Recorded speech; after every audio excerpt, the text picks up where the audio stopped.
here today, this morning. My name is Jose Rico and I'm a member of the NC Dream Team. I'm also part of El Pueblo Youth. I am one of those 51,000 students that could have been benefited with the DREAM Act if it would have passed this year, but it didn't. I am undocumented and I'm unafraid. Woo! That's right. That's right. My parents brought me to this country when I was 13 years old. I knew a little bit of English, but I learned. The reason why my parents brought me here is because of work. The NAFTA agreement that the United States signed back in the mid-90s allowed U.S. companies to go to northern part of Mexico, and for cheap labor, my parents worked in that place. But in the early 2000s, all of them fled.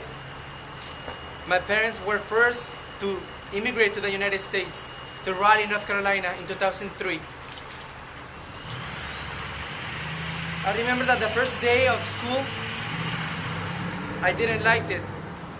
I have always been in school, dedicated to my studies, and that first day that I didn't understand anything, except for math, I went to my mom and crying, I told her that I wanted to go back, that I wanted my life back. And then she told me that we couldn't, that our life was beginning here in the United States, that everything was going to get better. And I believed her, and I was glad, and it got better until I was a senior in high school. I was about to graduate, and I went to my advisor and I told her, what are the possibilities for a student like me, Hispanic, with a 3.8 GPA at the time, to go to college? And she said that there are many. And then I asked her, what are the possibilities of non-documented students to go to college? At that time she said that it was minimum, but she also said, you're not in that situation, are you? At that moment I had a choice to make, to tell the truth and say for the first time that I was undocumented, or remain on the shadows. I decided to speak the truth, and I told her, yes, I'm undocumented. At that time, she couldn't tell me anything else, no feedback, because she wasn't prepared to tell me. She wasn't prepared to deal with something like that. After that, I decided to apply to college anyways, to 7 universities, and I got accepted to almost all of them. And I proved to myself that I had what it takes to do it. I graduated with a 3.999 GPA. But because of the high cost, I was first to go to a community college, Waitek, which I was glad to go. I wanted an education. I was really glad also that I finished 2 years of community college, paying at a state tuition, because even though living here in Raleigh, since I was in middle school, I wasn't able to get financial aid or to be eligible for in-state tuition because I am undocumented. I began to feel really frustrated. I didn't know why was that happening to me. You know, I began to question everything, and then I realized that there are a lot of people just like me, more than 1 million.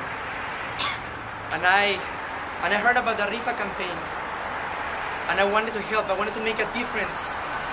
I joined, and I began working since November of last year until this May. A couple of friends of mine here in the Triangle, we joined and we formed what is called now the NC Dream Team. And we fought hand by hand together for the DREAM Act, because there was a legislation in Congress that will allow people like me to be able to go to college, to have an education, to be able to have a life. We did a hunger strike. I stayed with them right there in Wilmington Street, 13 days, with 3 amazing women, Viridiana, Loida, Yeah. and Rosario. Every single night I stayed there. Almost every night. And the senator just didn't pay attention to us. She decided to go and pay a mule instead of meeting with us. Constituents and allies and undocumented people just like me. She said no.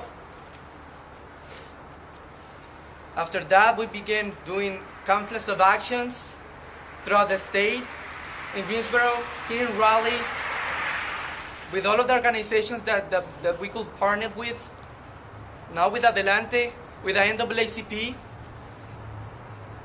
and it got to a point that there was a vote in Congress. On that Thursday, we managed to pass the DREAM Act in the House with 216 votes.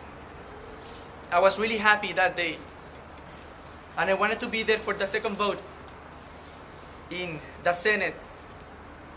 I had the privilege to go. I was there on that Saturday, this past week, with all of my friends from the NC Dream Team and all of the other students from around the country. And we sat there on that Senate floor looking at all of the senators and also to Senator Kay Hagan. I remember that the night before, I was sitting down on the computer watching C-SPAN number 2 on the internet. And I remember hearing the story of Senator Durbin, how he was defending us. And that day, I had never cried for the DREAM Act. I thought that I had always had to be strong for the people who look up to me. But that day he shared his story. And he said that his mother also was an immigrant. And at the age of 23, she became a US citizen. And before she died, she had cancer. The senator asked her, "Can I see your naturalization papers once again?" And before she died, she showed him. And that's one of the main reasons why he's fighting for that. And that day, I remember of my own mother. In 2008, my mom wanted to see my grandfather. He had cancer and he was dying. And she wanted to go, but she couldn't. And I remember that day, on the summer, that she received a call that he had passed away.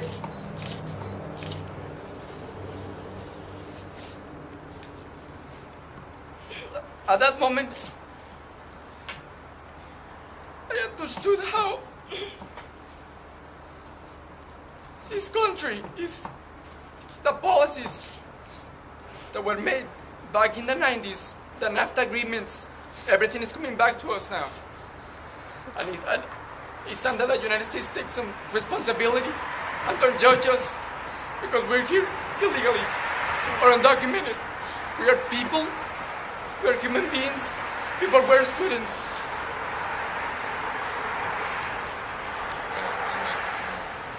At that day, at the Senate, and that Saturday, I will never forget the face of Senator Kay Hagan when she stood up along with Senator McCaskill. She voted yes, McCaskill. But she said no. She was like that and she said no. She told me no, and she told 51,000 students here in North Carolina no.